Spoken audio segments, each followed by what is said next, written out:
expressed in this program by the host or guests do not state or reflect those of the company, its management, sponsors, or any entities they represent. Oh, it's lit. We prime time. Subscribe, like, and share.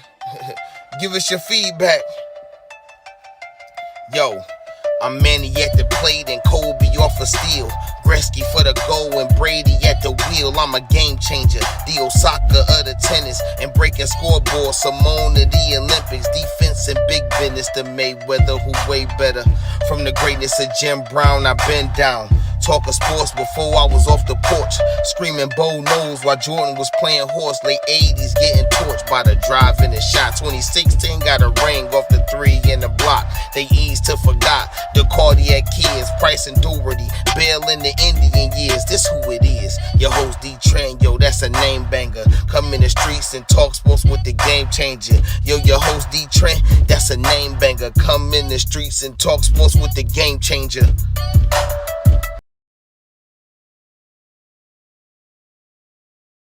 Yo, Dee Trynt, Game Changer Sports Talk, Industry Sports, streaming on multiple media platforms: Facebook, Twitter, Twitch, YouTube. Catch us on IG at Industry Sports or at Dee Trynt. If you missed the live streamings, you can catch the replays on Spotify, Google Podcasts, Radio Public, and various other streaming platforms. Just look for the Industry Sports channel. Like, subscribe, share, follow. Once you get in there, you'll see Game Changer Sports Talk with yours truly. Make sure you do the same. It is a pleasure to have y'all here today, Monday, February, the day after the Super Bowl. And I hope y'all actually got to catch the Super Bowl. I don't think it went like most people thought it would go, right? A lot of people just assume the Chiefs would just come in there and do their thing because, the league just want the Chiefs to win. One thing we do know about football is that it's very hard to win a championship and it is very hard to three-peat at the same time. And the Chiefs had a chance to go at history. The thing about it, though, where they were going against a team who had all the elements. A smothering defense who could cover, blitz, and tackle in the open field. A special teams that has dynamic capabilities to it. Offense that has weapons on the edges and in the backfield and um, in the zone, in the slots, and tight end. The Eagles are a complete team. They definitely were a complete team. I think it would have been hard for the Chiefs to win. I said that, but you just never know, right? But what we watched last night was a butt kicking. Oh, it was ugly. Oh, before we knew it, it was 24-0. Oh, then before we knew it, it was 31 or 31. Oh, it got ugly real fast. Okay, Patrick Mahomes did what he can do. He went 21 for 32, threw for 257 yards, averaged 8 yards of completion, threw three touchdowns, had two interceptions. Um, he was sacked 6 times for 31 yards of loss. Had a QBR of 11.4 and a QB rating of 95.4. Patrick Mahomes rushed for 25 yards on 4 carries. He was the leading rusher on the team. Kareem Hunt had 3 carries for 9 yards. Samaje P. Ryan had 1 carry for 8 yards. And Isaiah Pacheco had 3 carries for 7 yards. As a team, they ran for 49 yards off 11 carries. 11 carries only in the Super Bowl is crazy, right? Defense was doing their thing. Rookie Xavier Worthy was the standout performer for the Chiefs. Really didn't come to like the end of the second and in the fourth, but he had 8 receptions for 157 yards, averaging 19.6 yards of reception. Had 2 touchdowns and caught every pass thrown his way. Um, Travis Kelsey, which may be his last game, had 4 receptions for 39 yards, 9.8 yards of reception. But he did not catch a touchdown, and he had that off 6 targets. DeAndre Hopkins had two catches for 18 yards, 9 yards of reception, one touchdown, and his longest for 11 yards. Um, he had five targets. Juju Smith-Schuster had two receptions for 16 yards. He had two targets. Hollywood Brown had six targets. We only managed two receptions for 15 yards. Um, I mean, basically, Kansas City offense couldn't get it going. I ain't gonna say they didn't show up, even though I felt like DeAndre Hopkins had a chance to salvage some momentum and dropped a wide open pass. Um, I think the refs thought they would go try to influence the game, but I think they found out real early that when nobody was having it. First series of the game, the Eagles drive in, they get to a 4th and 2, get a breakaway for AJ Brown down the sideline, and they hit him for a very questionable offensive pass defense. Kansas City gets the ball back. They don't do anything. They give it back to the Eagles. And I guess the referee did a makeup call because, they called a pass interference on the Chiefs. McDuffie hit Goddard in the head. It was accidental, but still, you got to call it the same way. And from that point on, it was just basically your team versus mine. And the Eagles went bananas. Uh, Game MVP, Jalen Hurts. 17 for 22, 221 yards, averaged 10 yards of completion, had two passing touchdowns with one interception. He was sacked twice for 11 yards, total losses. Had a QBR of 75.4 and a quarterback rating of 119.7. Uh, Former first round pick Kenny Pickett got in the game. He threw one pass. He didn't have a completion, but he did get in the game. Jalen Hurts led Philadelphia in rushing, 11 carries for 72 yards, 6.5 yards a carry, had one touchdown, the first touchdown of the game, actually. Saquon Barkley had 25 carries, but he only had 57 yards. His longest was for 10 yards. Kenneth Gainwell got in at the end. He had 6 carries for 10 yards. And Kenny Pickett had 3 carries for -4 yards. On the receiving side, Devonta Smith had 4 receptions for 69 yards. He averaged 17.3 yards of reception. Had one touchdown. His longest was for 46 yards on 5 targets. A.J. Brown had 3 receptions for 43 yards, 14.3 yards of reception, one touchdown on 5 targets. He would have had 4 catches if they wouldn't have called that weak call at the beginning of the game. Jahan Dotson almost had a touchdown. He had 2 catches for 42 yards, 21 yards of reception off 3 targets. Saquon Barkley had 6 receptions for 40 yards, 6.7 yards of reception off 7 targets. And Dallas Goddard had 2 receptions off 2 targets, um, 27 yards, 13.5 yards of completion. The Eagles did what they did on offense, but that defense was murderous. Okay. Zach Bond had an interception. Cooper DeJean, the cornerback had an interception for a pick six. Josh Sweat ended with 2.5 sacks. Defensive tackle Monty Williams had 2 sacks. Jordan Davis had a sack. Uh, uh, and Hunt got credit for a half a sack. This game was just a blowout, y'all. It was just, but Philly should have won. I'm not tripping. I'm not mad. I didn't have a dog in the race. The Browns wasn't in it, okay? And Philly ends up winning 40-22. Philly gets their championship. Saquon, you know, completes a dream season, right? Leaves the Giants, goes to the Eagles, is a missing piece, runs for over 2,000 yards with a chance to break the record, comes in the playoffs, performs, gets to the championship, and is enough of a distraction to allow the rest of the offense to get off. You know, he didn't get off like he wanted to, but Jalen Hurts got off. Devonta Smith was able to make plays. A.J. Brown was able to make plays. Dallas Goddard made some big first downs, and they played as a whole cohesive unit. That defense was relentless. That defensive line and those linebackers were all over Patrick Mahomes. He barely had a chance to throw the ball anytime. Okay, he was going down left and right. He was in panic mode most of the night. You can't hold him down though. He ended up getting a touchdown to DeAndre Hopkins before the half ended, and he ended up getting two long ones to Xavier Worthy at the end of the game. But at that point, the game was virtually over. Shout out to Philly. Good win for the Eagles. I know Scully going crazy right now. Shout out to my homie Scully. I know he loving this Eagles win right now.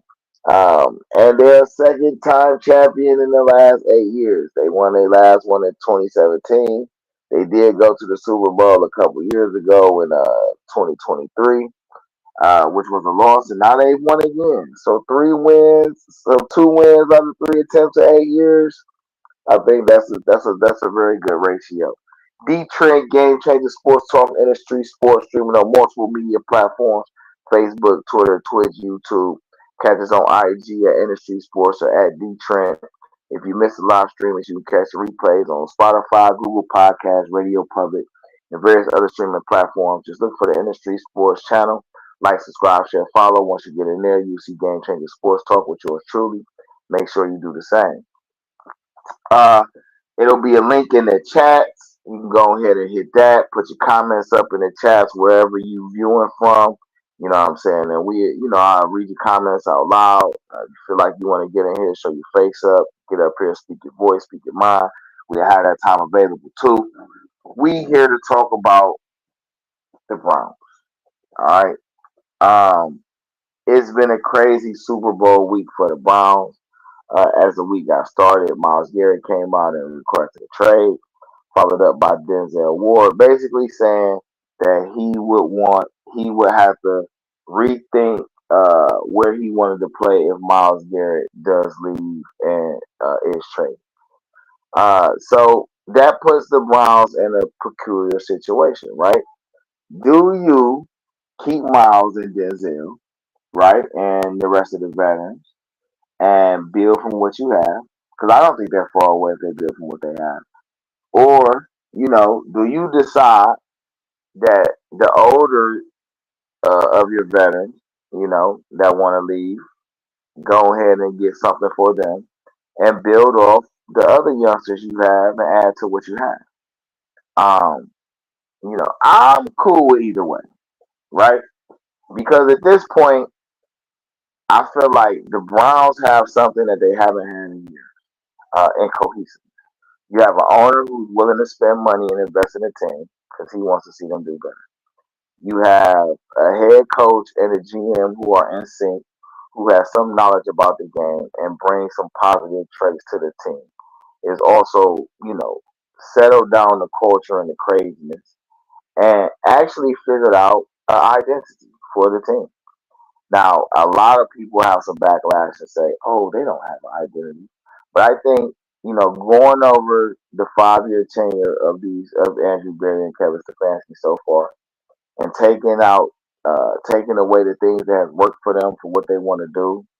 Uh, you know, since Joe Woods came and now to Schwartz, from AVP and Ken Dorsey now to Tommy Reese. How Callahan ran things and how Kiffin ran that defensive line with Tarver as the linebackers coach. I've figured out that they have some type of identity, right?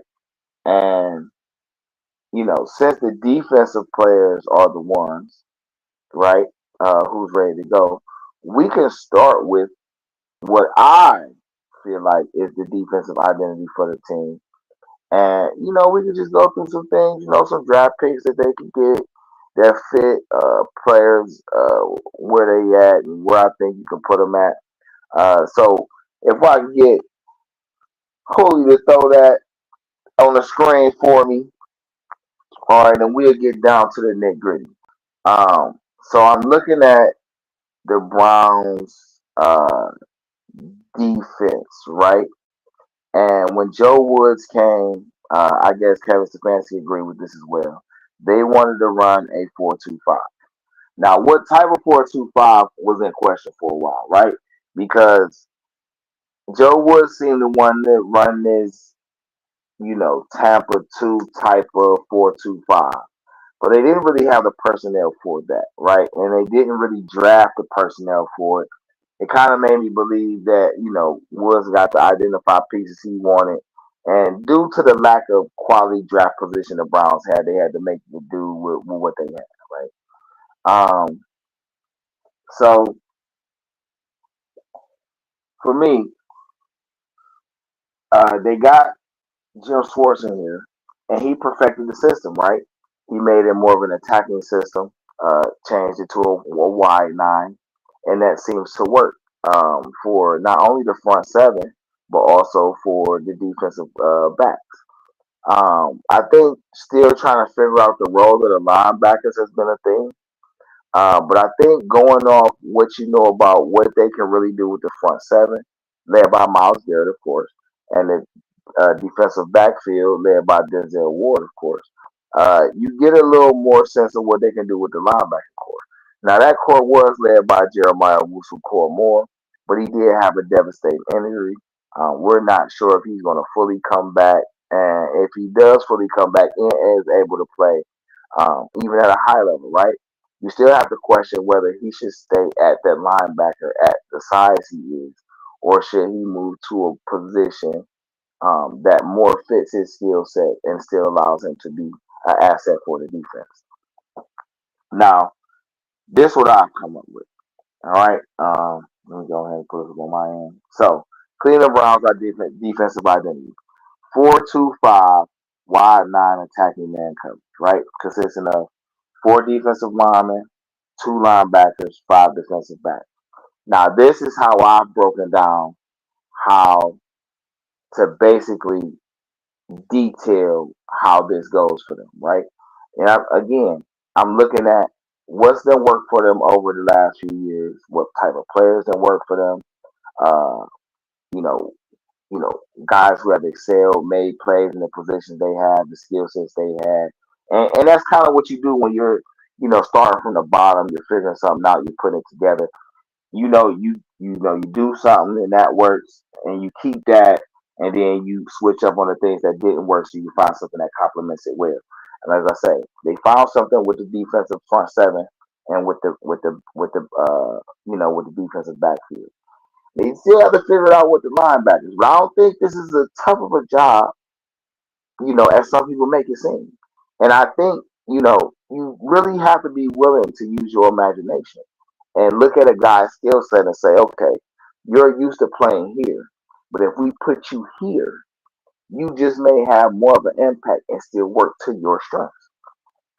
That's how I see it, right? Um, so with this 4-2-5 setup, ideally they'll want to have two pass rushing linemen, whether it's both ends or it's one end and a three technique at defensive tackle.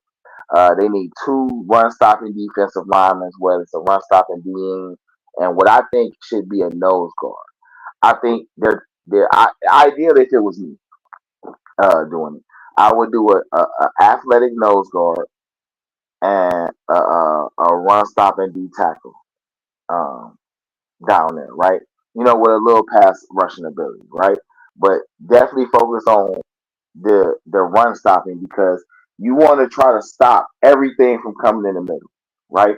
Anytime a offense wants to run up the middle, trap up the middle, try to get plays right behind the defensive tackle, you want to eliminate the possibility of that. I mean, you can't stop it all the time, but you want to make people know that that's a tough thing to do, right? And when you're able to do that, you're able to push the pocket back. You're able to make the quarterback think, and now he has to look outside. So ideally, too, I would think you want two pass rushing defensive ends, guys who can beat one-on-one coverage, who could set the edge, who's disciplined enough to set the edge, make sure that everything stays inside, contain the outside, and then still able to close it from the outside and get those sacks, right? Whether it be coverage sacks, beat your man quick sacks, however it works, right? You will also want rangy, run stopping linebackers, right? Fast guys who can tackle one on one, that can play sideline to sideline, and is quick enough and athletic enough to shed blockers and still penetrate through the line, right? Guys who will basically support and back up what your defensive tackles do and able to clear up the holes where they might slip from the defensive end positions or not, right? Um, Ideally, you will want. I feel like you would want these guys to be good in zone coverage when it comes to covering guys up the backfield, tight ends, and stuff like that. You'll at least be able to play that zone right behind the line of scrimmage, and basically, 1 to 7 yards, 1 to 10 yards. I would say, right, 1 to 10 yards, 2 to 10 yards. You want to be able to play that little 10 yard zone in the inside. At least knock some plays down. If a receiver, somebody catch, they get lit up, something like that. Just let them know that they hearing steps when they coming over that middle, right? Um, you also want in this type of defense man coverage corners, right? Guys on the outside who can cover one on one at a high level. Definitely, if they can play zone too, that's great. But you definitely want them to play man to man at a high level. You will also feel like you will need a ball hawking free safety.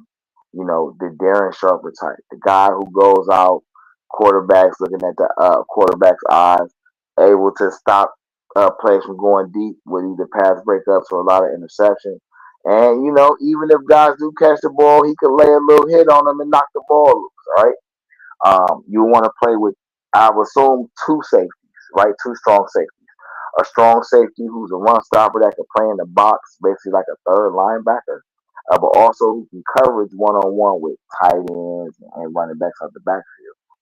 Wait. You want a run stopper who can play in the box, right? Athletic enough where you can blitz him. He's like an extra linebacker on the run side. But then you also want that DB, I would say the strong safety slash right outside linebacker type. Um, that's good in coverage. A guy you can line up on tight ends, athletic tight ends, or running backs off the backfield, and he's an effective coverage guy. And even sometimes you can line him up on guys in the slot. Or if you have to bring your free safety down and cover a guy in the slot, you can move him back and he could play coverage.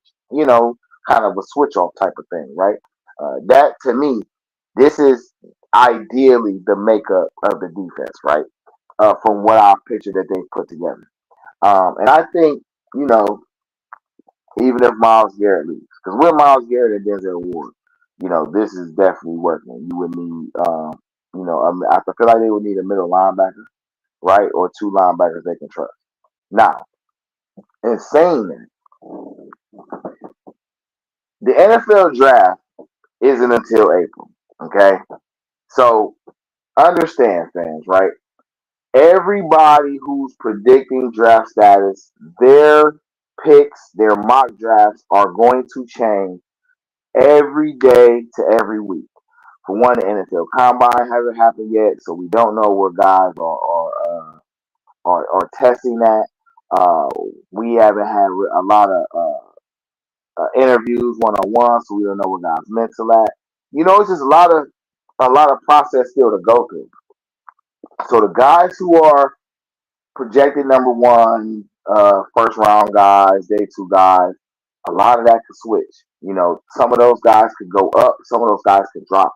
It's a lot of, day two guys, third round, second round, fourth round guys who could end up moving up to day one guys or falling back to day three guys, five, rounds five, six, and seven. You just don't know. So don't be too mad or upset. A lot of things is gonna be changing. Free agency gonna happen. It's gonna be moving parts. Teams gonna be moving, and the way teams need to build their team is gonna probably change. So don't be too tripping. Don't get too get too caught up in it. Because once again, you want to play with all of the information to make the right moves. All right. So with that being said about the defensive scheme, right? Um, we're at number two, and I am a firm believer that if you believe in a quarterback, you should take him and you should do what you do. But there is a thing of best player available, right? And when you're a team who is like the Browns, who needs replacement stars, like basically, right? I feel like the Browns got a lot of role players on their team that they can utilize, but they need stars. They need those number one guys, so that way the number two type guys, all complement each other well. And in a draft like this, where quarterbacks aren't necessarily the top guys in the draft, some guys have these quarterbacks rated, 15, 16, 17, 18 best players in the draft. Some mock drafts have these guys rated, as eighth, ninth, tenth best players in the draft. Um, and there are some who think quarterback is the most important position in the league, so they're automatically considered top five, right? It all depends on your philosophy of where you at. But for the Browns, and doing this scripting out and breaking this down and looking at it, I say, well, damn, let me reevaluate, right? I'm a firm believer that when you can run the ball and you can control how effective other teams are at running the ball, that gives you a better chance of controlling the game. And then from there, you can use your receivers and your receiving threats to really open it up on the offensive end. But you also put on the defensive side, you put your defensive backs in a better position to make plays on the ball. So a lot of people were screaming Abdul Carter, Penn State defensive end. Right now, he's projected at 6'2", 239, 240. Um, and from what I've learned about him, he was an inside linebacker at first. And then they moved him to defensive end where he became more effective. I don't think he's big enough to be a consistent end in this league. But I do think at a linebacker position, he would excel. I really do. In this defense, I think, if the Browns took him at two, which I'm not opposed to, I was before, I'm not opposed to it now. But I am opposed to him playing defensive end. I'm more for him playing linebacker, a speedy, athletic linebacker. I believe he has a little coverage skill as well. He doesn't have to be one on one, but he can play in zone and space. And I think he would go well there, right? Um, if they take a quarterback at two, I do believe Shador Sanders has the skill set that ideally fits um, Kevin Stefanski's system, because I feel like his his offensive system needs like a gunslinger who can read defense. That's that's the simplest way I can put it. But also, I feel like physically, with the physical talents and characteristics, I think Cam Ward is better suited for our division. Um, there are other quarterbacks in the draft. You hear about Jackson Dart. You hear about Will Howard, maybe Quinn Ewers. You hear different projections about the quarterbacks in the draft. This is a terrible draft for quarterbacks. Maybe it's a good draft for quarterbacks. It's always hit or miss, man. You got to do your own research to really say. Uh, Travis Hunter is a name that came up at number two. Uh, it's hard for me to say we should get Travis Hunter, especially if he wants to play receiver, because we don't have a quarterback. He is I heard somebody say something about luxury pick, and I think Travis Hunter talent is a luxury pick type of talent. So I wouldn't necessarily say the Browns should take him at two. I don't think it's a bad choice, but I don't think it's an ideal choice. Um, a lot of these other guys, Mason Graham, defensive tackle from Michigan, I think he's a guy who go well because he would fit the nose tackle type of thing. You put him next to Dalvin Tomlinson. Now you really open up in that front seven because you really got a guy who's going to have it down there in the middle with another proven veteran who wreaks havoc in the middle when he can. Miles on one side, you got Alex Wright and Isaiah McGuire rotating on the other side, or Obuanku start on the other side. Listen, that's a nice little front four right there for you, right?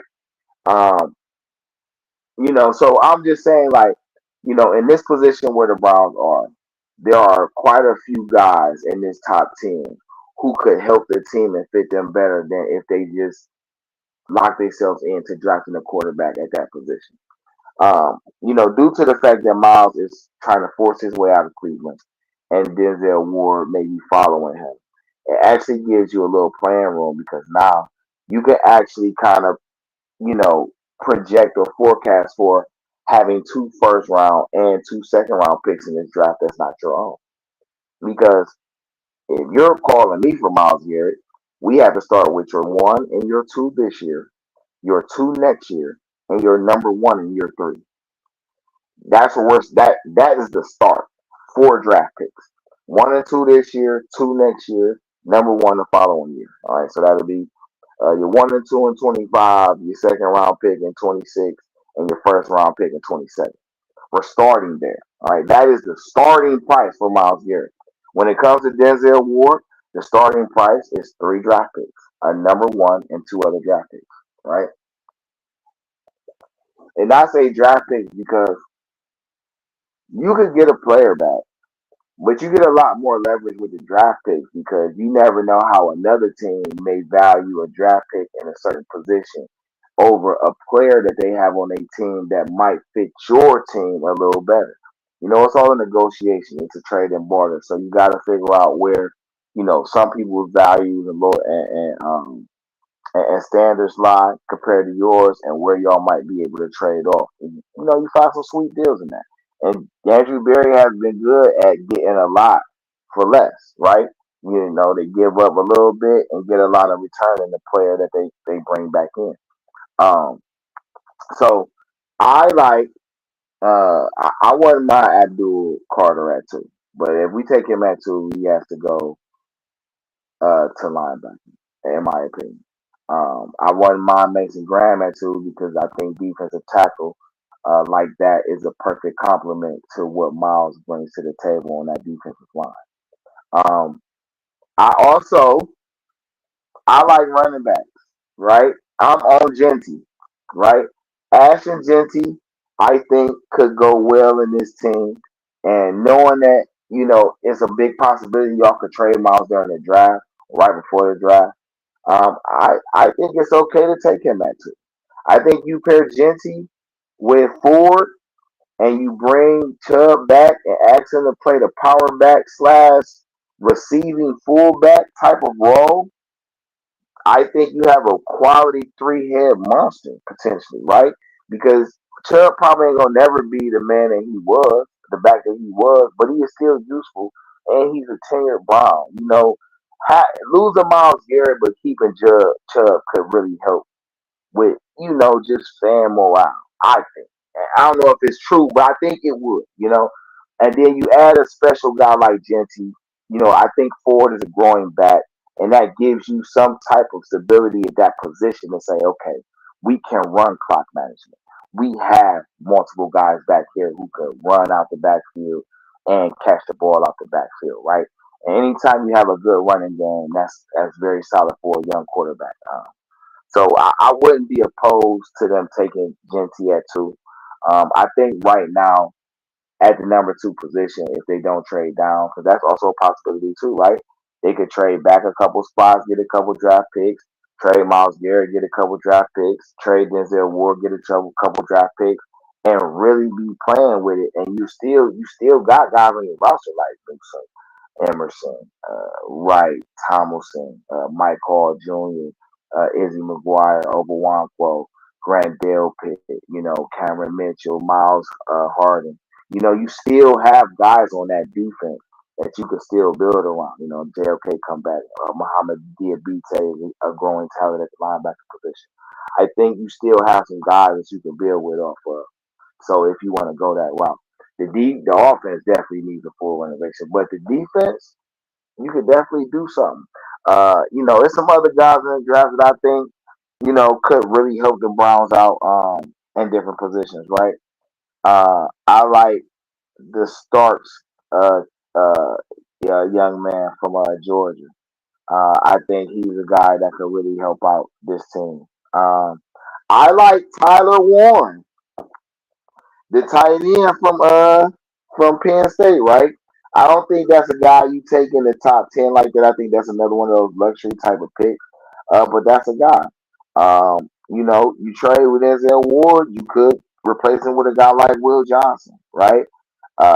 Michigan cornerback, guy who's highly touted, could play really well. You might be able to put him at free safety, right? You don't know. As far as the receivers, I don't know if there's a receiver that I would take in the top 10 over some of these other talents that I see. Um, and I don't think the Browns are in a position to take a receiver at the number 2 pick. I think they just have to take best player available, but somebody who actually is going to impact the team immediately from a position or a skill set of need. As let's say, not a position, but a skill set of need. Dee Trynt, Game Changer Sports Talk, Industry Sports, streaming on multiple media platforms: Facebook, Twitter, Twitch, YouTube. Follow us on IG at Industry Sports or at Dee Trynt. If you miss the live streamings, you can catch the replays on Spotify, Google Podcasts, Radio Public, and various other streaming platforms. Just look for the Industry Sports channel. Like, subscribe, share, follow. Once you get in there, you will see Dee Trynt, Game Changer Sports Talk with Dee Trynt. Make sure y'all do the same. Right now, we just going over. I'm just talking. Browns identity. I feel like a lot of people don't feel like the Browns have an identity. I think they figured it out what type of identity they can have that works for them on the defensive end. That's what we've been talking on the defensive end. Um, on the defensive side, talking about Myles Garrett and the possible teams that they can trade him to, right? Because I'm at a point where at first I'm like this, Miles, look, if you want to go, we ain't trading you this offseason because it ain't that beneficial to us financially, right? Unless we can negotiate that somebody takes part of your cap hit, ain't really too much we can do. But the way he's going about this tour of get me out of here right now, you know what, bro? If you want to go, you can go. We going to the highest bidder, all right? Somebody, ideally, I would like them to trade with another team in the top 10, right? Somebody who's willing to give up a top pick for him, so that way we have 2 picks in the top 10 in the first round, 2 picks in the top 10 in the second round. Well, actually, yeah, like 2 picks in the top 10 in the second round, and 2 picks in the top 10 in the third round. In the top 10 of those round picks. So I'm looking at teams like, New England at 4, the Raiders at 6, maybe the Saints at 9, maybe the Bears at 10, San Francisco been fleeced before, maybe San Francisco at 11, I think for Myles Garrett on the first round pick side, I think the lowest I could go is Arizona at 16. Because ideally, if I want to get 2 picks, if the Browns are going to get 2 picks in the first round of this draft, I think you should come out with a cornerstone on both sides of the ball. Somebody who's going to impact you on offense and somebody who's going to impact you on defense. If I'm picking the two, I'm picking Genty and I'm picking. I guess it's a toss up between Graham and Carter, but I'll probably take Carter over Graham because he's athletic, he can move around, and I would basically make him my middle linebacker. I would make him my middle linebacker. At number 2, I will make you my middle linebacker. If not, I'm gonna get Mason Graham. But I think the middle linebacker is cool because I think this is a deep draft of defensive tackles. And I think you can find a defensive tackle in the later rounds who can still fit that mold that Mason Graham was. Maybe you can find him a little bigger, right? But I don't think there's a lot of great potential linebackers in this draft, but good quality starter linebackers who could be, all pros at some point in their career. Not perennial all pros, but all pros at some point in their career, right? Maybe a little stint of their career, a little stint of their career. So I think Abdul Carter probably has the best ceiling of guys being able to do that. I like Jack Sawyer too. Um, also, like the young man from is that Georgia? Is the Walker guy from Georgia? What's his name? Williams. I like the Williams guy from Georgia as well. He's definitely more of an end. So I wouldn't be too bad with that either. But I would take Genty and Carter. That way, I have a middle linebacker for the future. I have a running back for the future. I bring back Chubb with Ford, Genty. That's a great running back, real core. I pull Abdul Carter in a linebacker, bring JLK back, and if JLK come back, I will actually move him in that fifth DB spot because his strengths is coverage and tackling in the open field. And moving him out of being restricted to the box and letting him play more in the open field might fit his skill set a little bit longer. Um, let's you know what I'm gonna stick with the defense on this segment. We'll do the offense on a different segment. That way I can split it out a little more. Um, as far as the cornerback position, right? Right now under contract, if I'm not mistaken, it's Emerson, uh, Cameron Mitchell, and Miles Harden. I believe Greg Newsom is a free agent, but if we're talking about moving on for Denzel Ward, then I have to retain.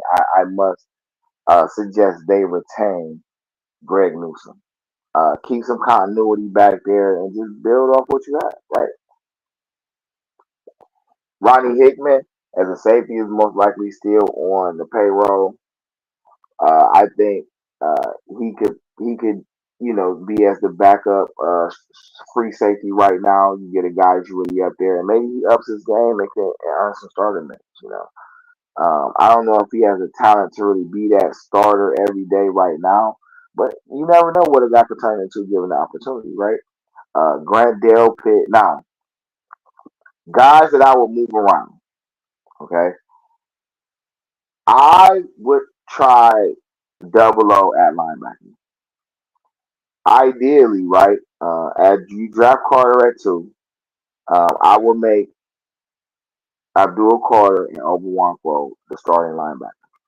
You got Nathaniel Watson you drafted last year. You got Muhammad Diabite. That gives you 4 nice linebackers that's rangy with some speed that can help with that to back up that defensive line. Like I say with JOK, I would definitely consider moving him to that fifth DB spot, which is basically outside linebacker slash strong safety type of thing, because I think it fits him well. I would move Grant Delpit to free safety and make him my ball hawk. Grant Delpit can catch interceptions. He has speed, he has range, he has length, and he lays tackles. So having a guy like that in the secondary that could, lay out receivers basically, hard hits on receivers in the open field, still get interceptions, pass breakups, 6'1", 6'2", I think that's good length to put at free safety. And then you also, by keeping it like that, you have 6'1", 6'2" guys on the outside of Emerson and Newsom. You got the 6'2" guy, 6'1", 6'2" guy, the free safety with Dale Pitt. JLK is a 6'1", 6'2" guy, right there at the extra safety spot. And you would just have to, draft a nice box safety or, you know, bring D'Anthony Bell back and see if he's mature enough to run in that spot, right? You get another guy in that spot, don't get me wrong, but just utilizing the pieces you got, you probably could try him there and see what he does. Um, I like Alex Wright and Isaiah McGuire, and I will give them a chance to start on either side. Both of them starting one on the side, right? I like what they bring to the table. I think both of those guys can grow and be solid starters. Um, I like the combination of Mike Hall Jr. and Dalvin Thomas. Dalvin Thomason is getting older, so he's probably going to go from more of a pass rush type of defensive tackle to more of you know, a run stopper because, you get that old man weight on you, you don't be as agile as you used to be. And that may be a guy. Now, he may be a guy that wants out, though. If Miles leaves, if Denzel leaves, he may be a guy that wants out, too. So we have to, you know, be aware of that, and may be able to utilize him to get, like a third round pick, maybe a late second round pick or something, or maybe a third and a fourth round pick or something like that, if that don't happen to be the case. But I do think the Browns are in a position with the draft picks and with the potential draft capital they can accumulate from trading certain assets that they could rebuild this defense for the long term virtually overnight. I don't think they're out of position to do something like that. I think it's nice that Kevin Stefanski and Andrew Berry now have a lot of quality draft picks with some potential cap room and assets to really make the team like they want. And ending, right? We're gonna get ready to close this out. I want D Podesta fired. Get him out of here. Please call Lewis Riddick and offer him that position. A guy who has some cachet in the league, who understands what type of assets we have here, who has some respect in the league, who has some connections in the league, who knows how to evaluate talent and knows how to build a team from a football mind standpoint. That is the type of guy you need in D Podesta's spot. D Podesta, thank you for your services. You helped us figure out our cap situation. You helped us learn how to manipulate, the contracts and things like that, make Cleveland a little more appealing as far as from a financial standpoint. We appreciate you for that. But now we need to get down to the football. And a money ball guy is not going to is not going to lead these guys to a NFL championship. This is just isn't baseball. All right. Dee Trynt, Game Changer Sports Talk, Industry Sports, streaming on multiple media platforms: Facebook, Twitter, Twitch, YouTube. Follow us on IG at Industry Sports or at Dee Trynt. If you miss the live streamings, you can catch the replays on Spotify, Google Podcasts, Radio Public, and various other streaming platforms. Just look for the Industry Sports channel, like, subscribe, share, follow. Once you get in there, you will see Game Changer Sports Talk with yours truly. Make sure you do the same. Make sure you look out for the industrysports.com website. It'll be back up soon, but make sure you subscribe, get in there, you get all notifications, things like that. You got people who want to be spotlighted. If you want to come up, do a little segment or something, just hit us up, right? dtrent@gmail.com or industrysports@gmail.com. We always appreciate all y'all watching. Make sure you subscribe, like, share, follow us. Give us your feedback. Let us know what you think. And anytime you see the link in the chat, feel free to hit it, come up, and converse with me, man. Y'all be good. Stay warm. I'll let y'all later.